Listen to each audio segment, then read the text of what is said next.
Hi welcome to life line. ఈ రోజు TV9 స్టూడియోలో ఉన్నారు డాక్టర్ సబితా ఫ్రమ్ హోమికేర్ ఇంటర్నేషనల్. ఈ రోజు లైఫ్ లైన్లో మనం డిస్కస్ చేయబోతున్నాం థైరాయిడ్, ఇన్ఫర్టిలిటీ అండ్ పీసీఓడి ప్రాబ్లమ్స్కి సంబంధించి డాక్టర్ గారిని అడిగి మరిన్ని డీటెయిల్స్ తెలుసుకుందాం. మీరు కూడా డాక్టర్ సబితాతో మాట్లాడాలనుకుంటే టీవీ9 స్క్రీన్ మీద లిస్ట్లో నెంబర్స్కి కాల్ చేసి డాక్టర్ గారితో మాట్లాడి మీ ప్రాబ్లమ్స్ సార్ట్ చేసుకోవచ్చు అండ్ మామ్ అపాయింట్మెంట్ కూడా పొందొచ్చు. హలో అండి, వెల్కమ్ టు ఆ స్టూడియో. ఎస్ డాక్టర్ గారు, జనరల్లీ థైరాయిడ్ గురించి మాట్లాడుకుంటే ఈ మధ్యకాలంలో ఏజ్తో సంబంధం లేకుండా థైరాయిడ్ కేసెస్ ఎక్కువగా చూస్తున్నాం. ఇంతకుముందు చూసుకుంటే అది జెనెటిక్ ప్రాబ్లంగా భావించేవాళ్ళం, కానీ ఇప్పుడు లైఫ్ స్టైల్ మాడిఫికేషన్స్ వల్ల చాలా చిన్న ఏజ్లో లైక్ 30లో ఉన్న వాళ్ళకి, 35లో ఉన్న వాళ్ళకి కూడా ఈ మధ్యకాలంలో ఎక్కువగా ఈ ప్రాబ్లమ్స్ చూస్తున్నాం. మీరు చూసిన కేసెస్లో ఏజ్ గ్రూప్ వాళ్ళలో ఎక్కువగా ఈ ప్రాబ్లం చూస్తున్నారు? థైరాయిడ్ అనేది అపియరెన్స్ ఆఫ్ సిమ్టమ్స్ అనేది కూడా చాలా రేర్గా ఉంటాయి. అంటే సిమ్టమ్స్ అనేది ఎవరు కూడా గుర్తుపడిన విధంగా ఈ థైరాయిడ్ రావటం అనేది జరుగుతుంది. మీరు ఏజ్ గ్రూప్ అని అడిగితే కనుక ఈవెన్ 10 years ఏజ్ గ్రూప్ కూడా కనిపిస్తుంది. ఏజ్ గ్రూప్ మనకి 5 years నుంచి కూడా పిల్లలలో థైరాయిడ్ అనేది కనిపించినటువంటి కేసెస్ చాలా ఉన్నాయి. సో ఎంత చిన్న ఏజ్లో అంటే ఫర్ ఎగ్జాంపుల్ మనకు థైరాయిడ్ ఫ్లక్చుయేషన్స్ అనేది మనకు మెన్సెస్ ఇర్రెగ్యులారిటీతో చాలా మందిలో డిటెక్ట్ అయ్యేటువంటి అవకాశం ఉంటుంది. అంటే after teenage 11 years or 12 years వచ్చిన తర్వాత ఒకవేళ మెన్సెస్ ఇర్రెగ్యులారిటీ ఉన్నా కానీ, వెయిట్ గెయిన్ ఎక్కువగా అవుతున్నా కానీ, లేదా ఫేషియల్ హెయిర్ ఎక్కువగా రావటం కానీ, యాక్నీ రావటం కానీ, లేదా హెయిర్ లాస్ ఎక్కువగా కనిపించడం కానీ, అనెమిక్ సిమ్టమ్స్ అంటే బ్లడ్ అనేది తక్కువగా అయిపోవటం, ఇవన్నీ కూడా కనిపించినప్పుడు ఇమీడియట్గా డాక్టర్ దగ్గరికి వెళ్ళటం, లేదా అప్పుడు మాత్రమే ఈ థైరాయిడ్ని మనం డిటెక్ట్ చేయడం అనేది జరుగుతుంది. But నవడేస్ 5 years age group, 10 years నుంచి బిలో ఉన్నటువంటి పిల్లలలో కూడా థైరాయిడ్ డిటెక్ట్ అవుతున్నటువంటి తరుణంలో ఇక్కడ కాజెస్ వచ్చేసి అంటే కారణాలు ఏంటి అని చూసుకుంటే కనుక హైపోథైరాయిడ్ జెనెటికలీ ప్రీడిస్పోజ్డ్ అయి ఉండవచ్చు, బై బర్త్ అయి ఉండవచ్చు, లేదా ఇక్కడ థైరాయిడ్ ఫంక్షనింగ్ అనేది తక్కువైపోవడం, ఇంత లైఫ్ స్టైల్ చేంజెస్ అని చెప్పుకోవచ్చు. ఎగ్జాక్ట్లీ ఒకవేళ చిన్న పిల్లల్లో సెడెంటరీ లైఫ్ స్టైల్ ఉంది, ఎక్కువ మటుకు ప్లే టైం ఎక్కువ లేకుండా ఎక్కువ మటుకు కూర్చొనే ఉండటం, సెడెంటరీ లైఫ్ స్టైల్ ఉండటం, ఈ మధ్య కాలంలో చూస్తున్నట్టయితే మొబైల్స్ ఎక్కువగా యూస్ చేయడం పిల్లల్లో కనిపిస్తున్నటువంటి తరుణంలో బిఎంఆర్ అంటే బేసల్ మెటబాలిక్ రేట్ తగ్గిపోవటం, దానివల్లనే హైపోథైరాయిడ్ డిటెక్ట్ అవ్వటం అనేది కూడా కనిపిస్తుంది. ఇక్కడ మనకి థైరాయిడ్ అనేది యూజువలీ ఒక గ్రంథి, మనకి అందరికీ కూడా ఉండేటువంటి ఈ గ్రంథి సీతాకోక చిలుక షేప్లో థ్రోట్ ఫ్రంట్ భాగంలో ఉంటుంది. ఈ యొక్క గ్రంథి మనకి T3, T4 హార్మోన్స్ అనేది ప్రొడ్యూస్ చేయడం జరుగుతుంది. ఈ T3, T4 హార్మోన్స్ అనేది చాలా ఇంపార్టెంట్ రోల్ ప్లే చేస్తుందని చెప్పుకోవచ్చు. మన బేసల్ మెటబాలిక్ రేట్ రెగ్యులేట్ చేసేది ఈ హార్మోనే. ప్రతి హార్మోను ప్రొడ్యూస్ చేయటము, అలాగే ప్రతి హార్మోన్ రెగ్యులేషన్కి కూడా ఈ థైరాయిడ్ ఫంక్షన్స్ అని చెప్పుకోవచ్చు. అంటే T3, T4 హార్మోన్స్ వల్లనే ఈ యొక్క ఫంక్షనింగ్ అనేది కూడా నార్మల్ ఉండేటువంటి అవకాశం ఉంటుంది. ఎవరైతే హైపోథైరాయిడ్ అంటే T3, T4 హార్మోన్స్ మనకు సరిపడా ప్రొడ్యూస్ చేయనట్టయితే కనుక దాన్ని మనం హైపోథైరాయిడ్ అంటాం. ఒకవేళ T3, T4 హార్మోన్స్ ఎక్కువగా ప్రొడ్యూస్ చేయడం జరుగుతోంది, దాన్ని హైపర్ థైరాయిడ్ అంటాం. సో హైపోథైరాయిడ్లో ఎలా అయితే వెయిట్ గెయిన్ అవుతుందో, హైపర్ థైరాయిడ్లో వెయిట్ లాస్ అయ్యేటువంటి కేసెస్ మనం చూస్తుంటాం. సో హైపోథైరాయిడ్లో కూడా డిఫరెంట్ టైప్స్ ఆఫ్ హైపోథైరాయిడ్ ఉంది. మనకి హషిమోటోస్ థైరాయిడైటిస్ ఉంది, లేదా అయోడిన్ డెఫిషియన్సీ వల్ల వచ్చేటువంటి హైపోథైరాయిడ్ ఉంది, లేదా కొంతమందిలో సెడెంటరీ లైఫ్ స్టైల్ వల్ల వచ్చేటువంటి హైపోథైరాయిడ్ అని చెప్పుకోవచ్చు. అలాగే హైపర్ థైరాయిడ్లో కూడా థైరాయిడైటిస్, గాయిటర్ డెవలప్మెంట్ అంటే థైరాయిడ్ గ్రంథి అనేది ఇన్ఫ్లమేషన్కి గురవటం వల్ల వచ్చేటువంటి సిమ్టమ్స్ అని చెప్పుకోవచ్చు. ఈ తరుణంలో T3, T4 హార్మోన్స్ అనేది అతిగా ప్రొడ్యూస్ చేయడం అనేది జరుగుతుంది. ఇది కూడా చాలా severe type of symptoms produce చేయడం అనేది జరుగుతూ ఉంటుంది. సో థైరాయిడ్ అనేది వివిధ రకాలుగా ఉంది. సొంతగా డయాగ్నోస్ చేసి సొంతగా మెడిసిన్స్ వేసుకోవడం అనేది చేయకండి. T3, T4 హార్మోన్స్ ఎలా ప్రొడ్యూస్ అవుతున్నాయి, కొంతమందికి హైపోథైరాయిడ్, హైపర్ థైరాయిడ్ ఫ్లక్చుయేషన్స్ కూడా కనిపించేటువంటి అవకాశం ఉంది. అంటే ఒకే పేషెంట్లో మేబీ సమ్టైమ్స్ ఆ హార్మోన్ అనేది తక్కువగా ప్రొడ్యూస్ అవ్వడం ఉంటుంది, కొన్ని టైమ్స్లో ఎక్కువగా ప్రొడ్యూస్ అవ్వడం అనేది ఉంటుంది. So that is Hashimoto's thyroiditis అంటాం. కొంతమందిలో యాంటీబాడీస్ అనేది ఎక్కువగా డెవలప్ అంటే థైరాయిడ్కి అగేన్స్ట్గా పనిచేసేటువంటి యాంటీబాడీస్ ఎక్కువగా ప్రొడ్యూస్ చేయటం వల్ల థైరాయిడ్ నుంచి వచ్చినటువంటి హార్మోన్ సరిగా పనిచేయలేకపోవడం అనేది కనిపించే అవకాశం ఉంటుంది.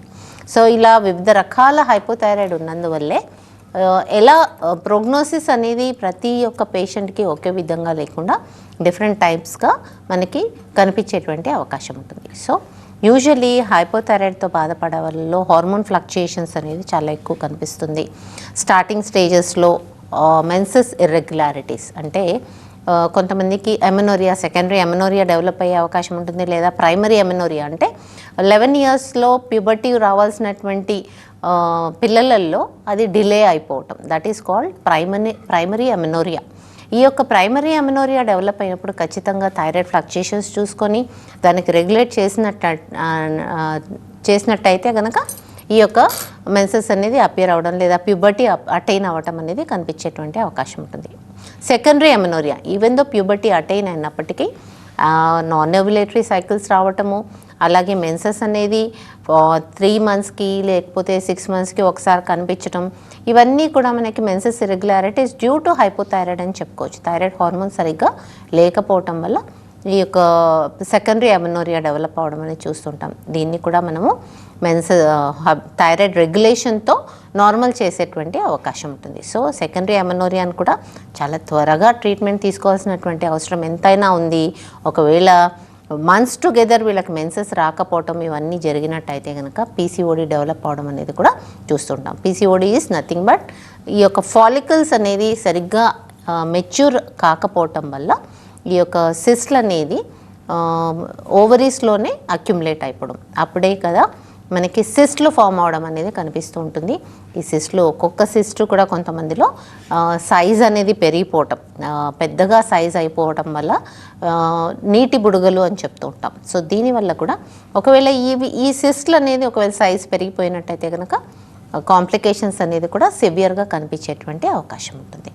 సో ఈ స్టేజ్ ఒకవేళ మనకి యంగర్ ఏజ్ గ్రూప్స్లో లేదా అన్మ్యారీడ్ గర్ల్స్లో లేదా మ్యారేజ్ అయిన తర్వాత కూడా ఒకవేళ కన్సీవ్ అవనే స్టేజ్లో టెస్ట్ చేసి దాన్ని ట్రీట్మెంట్ చేయడం అనేది జరుగుతుంటుంది. అంతవరకు కూడా ఎలాంటి సిమ్టమ్స్ కనిపించకపోవటము, కొంతమందికి మెన్సెస్ రెగ్యులర్గా ఉన్నప్పటికీ ఫాలికల్స్ అనేది ఇమ్మెచ్యూర్గా ఉండడము, అవి మెచ్యూర్ కాకపోవటము, ఆ ఫాలికల్స్ అనేది ఓవరీస్లోనే ఉండిపోవడం అనేది జరుగుతుంటుంది. సో ఇవన్నీ కూడా ఒక సైకిల్ లాగా మనకు డెవలప్ అయ్యేటువంటి అవకాశం ఉంటుంది. సో ఇమ్మెచ్యూర్ ఫాలికల్స్ ఎక్కువగా ఉండటం వల్ల ఇన్ఫర్టిలిటీ ఛాన్సెస్ అంటే కన్సీవ్ కాలేకపోవడం అనేది చాలామందిలో చూస్తూ ఉన్నాం.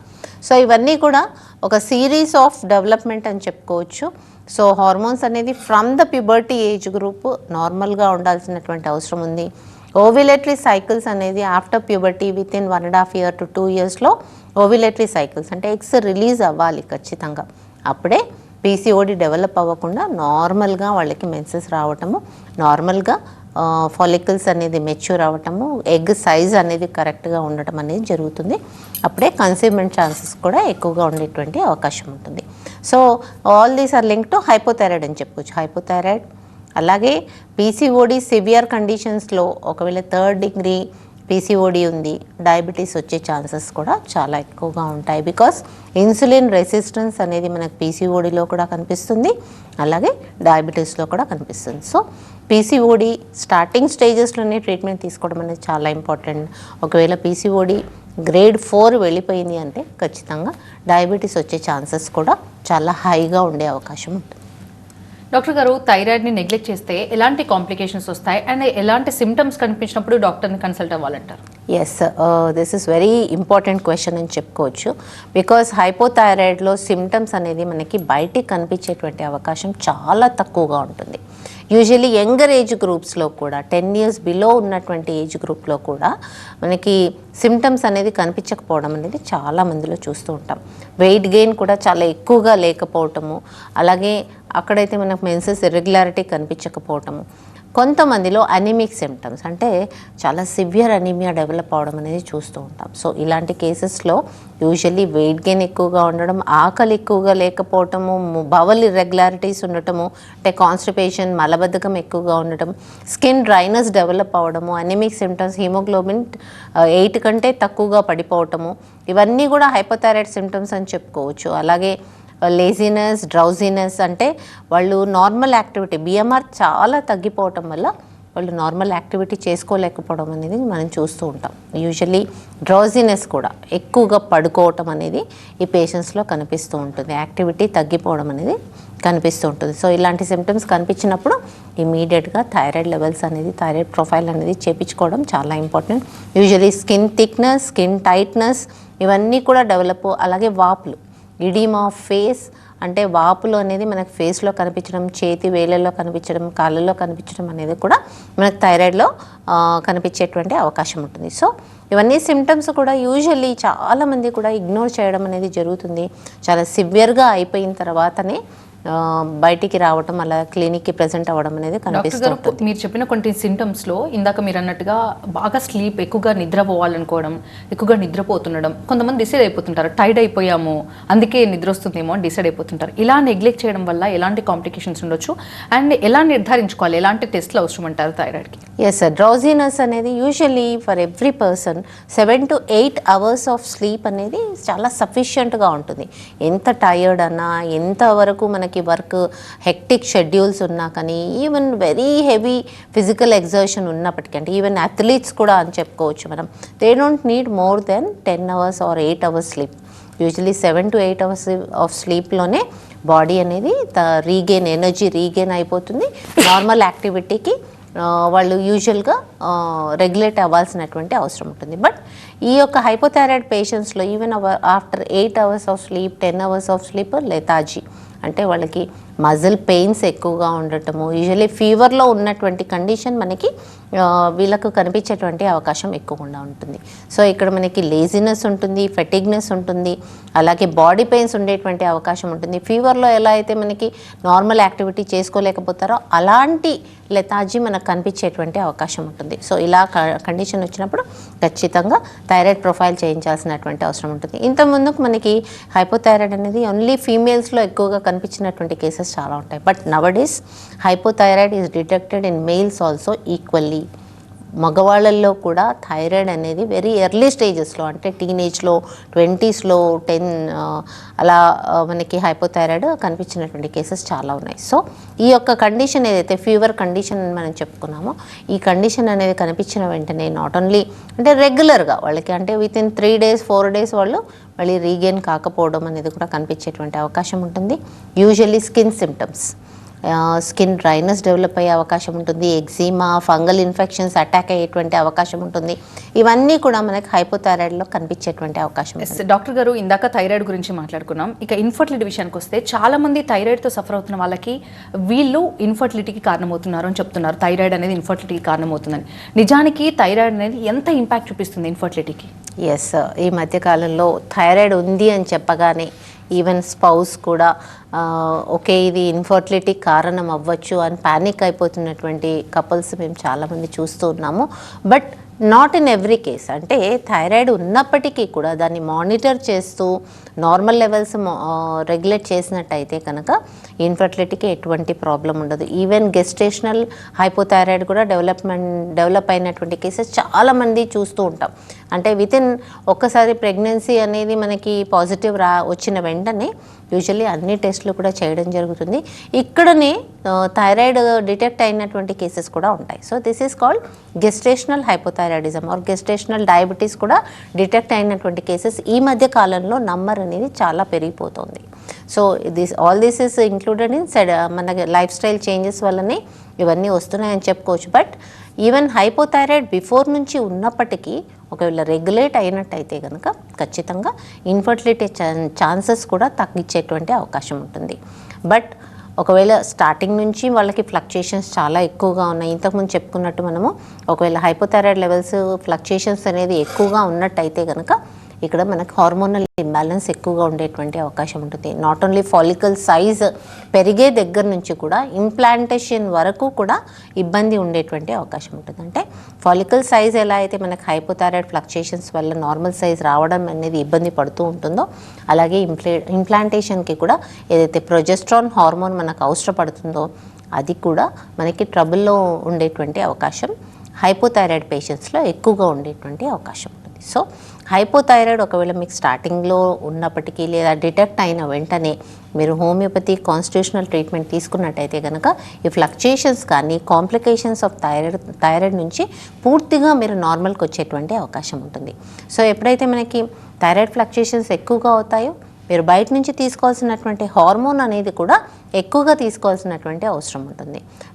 Not only that, complications of hypothyroid అయితే ఏవైతే ఉంటాయి, usually weight gain, menses irregularities, anaemic symptoms, osteoporotic changes of bones, skin dryness, skin symptoms, repeated fungal infections, ఇవన్నీ కూడా మనకు హైపోథైరాయిడ్లో కనిపించేటువంటి అవకాశం ఉంటుంది.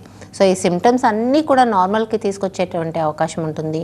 మీరు యూజ్ చేసేటువంటి థైరోనోమ్ హార్మోన్ ఏదైతే ఉంటుందో ఆ యొక్క హార్మోన్కు కూడా యూటిలైజేషన్ అనేది నెమ్మదిగా టేపరింగ్ చేసుకుంటూ తీసుకురావడం అనేది జరుగుతుంది. సో హైపోథైరాయిడ్తో బాధపడే వాళ్ళందరూ కూడా ఈ యొక్క కాంప్లికేషన్స్ అటైన్ కాకముందే మీరు ఒకవేళ హోమియోపతిక్ కాన్స్టిట్యూషనల్ ట్రీట్మెంట్ తీసుకున్నట్టయితే కనుక ఈ కాంప్లికేషన్స్ అన్నీ కూడా నార్మల్కి తీసుకురావచ్చు. అలాగే ఇన్ఫర్టిలిటీతో బాధపడేటువంటి కపుల్స్ కూడా ఒకవేళ హైపోథైరాయిడ్తో బాధపడుతున్నట్టయితే కనుక హోమియోపతిక్ కాన్స్టిట్యూషనల్ ట్రీట్మెంట్తోని వాళ్ళ యొక్క థైరాయిడ్ అనేది రెగ్యులేట్ చేసే అవకాశం ఉంటుంది. అలాగే మీ యొక్క ఎగ్ సైజ్ అంటే ఫాలికల్ సైజ్ పెంచేటువంటి అవకాశం ఉంటుంది.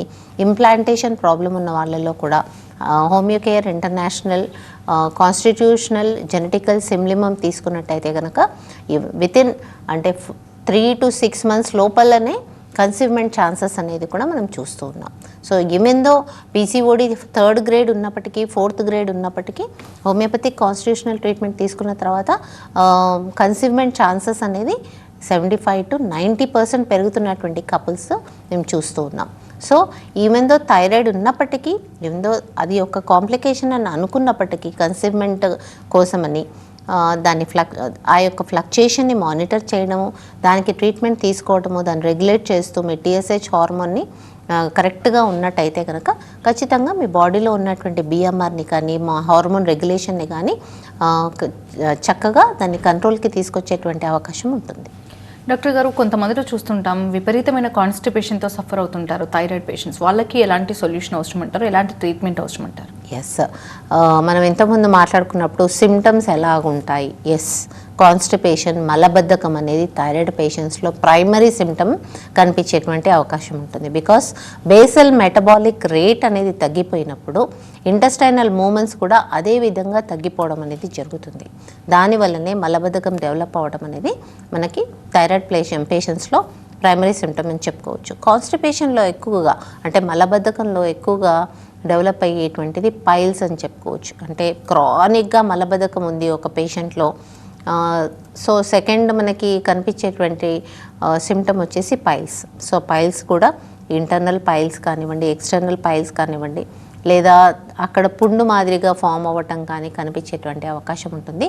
సో మలబద్ధకం ఒక సిమ్టమ్ కనిపించినప్పుడు కూడా ఇమ్మీడియట్గా థైరాయిడ్ ప్రొఫైల్ చేయించుకోవాల్సినటువంటి అవసరం ఉంటుంది. ఆర్ నియరెస్ట్ మీరు హోమియోకేర్కి వచ్చినట్టయితే కనుక మీ యొక్క మలబద్ధకానికి కారణం ఇది ఒకటే ఉన్నదా, లేదా లార్జ్ ఇంటెస్టైన్ ఇన్ఫెక్షన్స్ ఏమైనా ఉన్నాయా, లేదా హైపోథైరాయిడ్ వల్ల ఇలా డెవలప్ అవుతుందా అనేది కూడా మీకు ఇన్వెస్టిగేషన్ చేసి చెప్పడం జరుగుతుంది. ఈ కాన్స్టిపేషన్ని కూడా పూర్తిగా నార్మల్కి తీసుకొచ్చేటువంటి అవకాశం విత్ సింపుల్ మెడిసిన్స్ అని చెప్పుకోవచ్చు. Homeocare international with simple homeopathy మెడిసిన్సే కాన్స్టిపేషన్ని కూడా నార్మల్కి తీసుకొచ్చేటువంటి అవకాశం ఉంటుంది. డాక్టర్ గారు, ఇందాక మీరు హైపోథైరాయిడ్ గురించి చాలా క్లియర్గా చాలా ఎనాలిసిస్ చేసి చెప్పారు.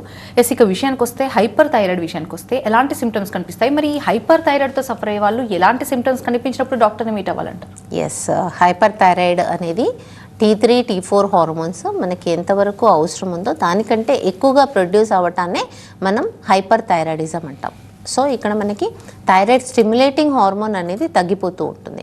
సో T3, T4 ఎప్పుడైతే తక్కువగా ప్రొడ్యూస్ అవుతుందో TSH లెవెల్స్ అనేది పెరుగుతాయి. TSH హార్మోన్ అనేది పిట్యూటరీ నుంచి రిలీజ్ అవుతూ వస్తుంది.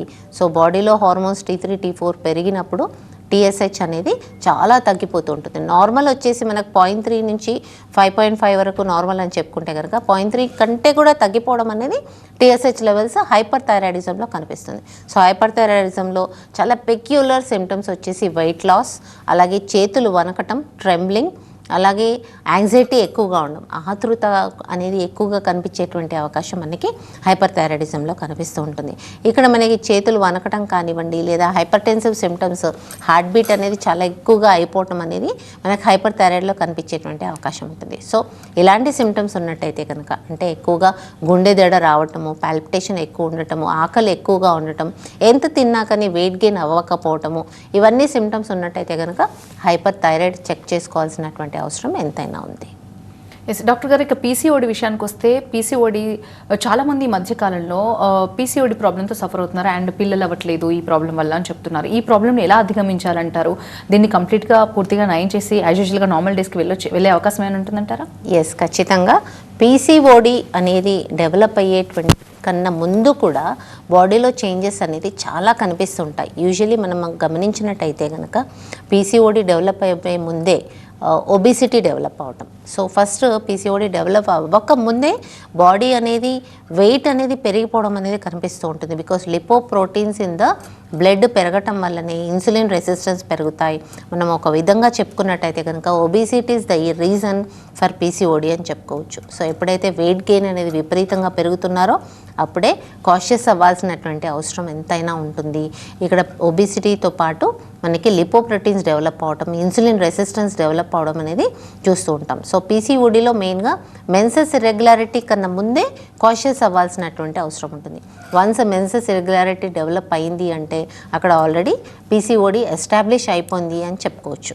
అఫ్కోర్స్ పీసీఓడి ఎస్టాబ్లిష్ అయిపోయినటువంటి కేసెస్ కూడా హోమియోపతిక్ కాన్స్టిట్యూషనల్ ట్రీట్మెంట్ తీసుకున్న తర్వాత పూర్తిగా నార్మల్కి తీసుకొచ్చిన కేసెస్ చాలా ఉన్నాయి. సో బిఫోర్ అంటే మనం పీసీఓడిని పూర్తిగా మన దగ్గరికి రావద్దు అని మనం ఆలోచించుకున్నట్టయితే కనుక ఖచ్చితంగా ఒబిసిటీ డెవలప్ అవ్వకుండా ఉండాల్సినటువంటి అవసరం ఎంతైనా ఉంది. కొన్ని కేసెస్లో మాత్రం విత్ వెయిట్ లాస్, అంటే మనకి ఇప్పుడు ఇంతకుముందు చెప్పుకున్నట్టు హైపర్ థైరాయిడిజంలో ఎలా అయితే వెయిట్ లాస్ అవుతున్నప్పుడు కూడా పీసీఓడి డెవలప్ అయినటువంటి కేసెస్ కూడా ఉంటాయి. సో ఇక్కడ మెయిన్గా పీసీఓడి అనగా ఆండ్రోజన్స్ అనేది బాడీలో ఎక్కువగా అయిపోవటం, టెస్టోస్టెరాన్ హార్మోన్ అనేది ఎంతలా ఉండాలో అంతకంటే ఎక్కువగా డెవలప్ అయిపోవడాన్ని మనం పీసీఓడి అంటూ ఉంటాం. సో అక్కడ మనకి ఎగ్ ఫాలికల్ సైజ్ పెరగకపోవడం, లేదా కొంతమందిలో యాన్యువులేటరీ సైకిల్స్ డెవలప్ అవ్వటము, ఇవన్నీ కూడా హార్మోనల్ ఇంబ్యాలెన్సెస్ అని చెప్పుకోవచ్చు. సో ఈ ఆండ్రోజన్స్, టెస్టోస్టెరాన్స్ అనేది ఫ్లక్చుయేట్ కాకముందే usually obesity one of the reason అని చెప్పుకోవచ్చు. Obesity one of the reason, తర్వాత మనకి హైపోథైరాయిడ్తో డెవలప్ అయినటువంటి బాడీ ఫ్లక్చుయేషన్స్ అని చెప్పుకోవచ్చు. ఆ తర్వాత యూజువలీ పీసీఓడిలో ఆండ్రోజన్స్ డెవలప్ అవటం, అంటే ఆండ్రోజన్స్ ఎంత ఉండాలనో అంతకంటే ఎక్కువగా ఉన్నట్టయితే కనుక పీసీఓడి డెవలప్ అయ్యే అవకాశం ఉంటుంది. థ్యాంక్ యూ డాక్టర్ గారు, థ్యాంక్స్ ఫర్ బీయింగ్ హియర్. ఇది వాళ్ళ లైఫ్ లైన్ చూస్తూనే ఉండండి TV9.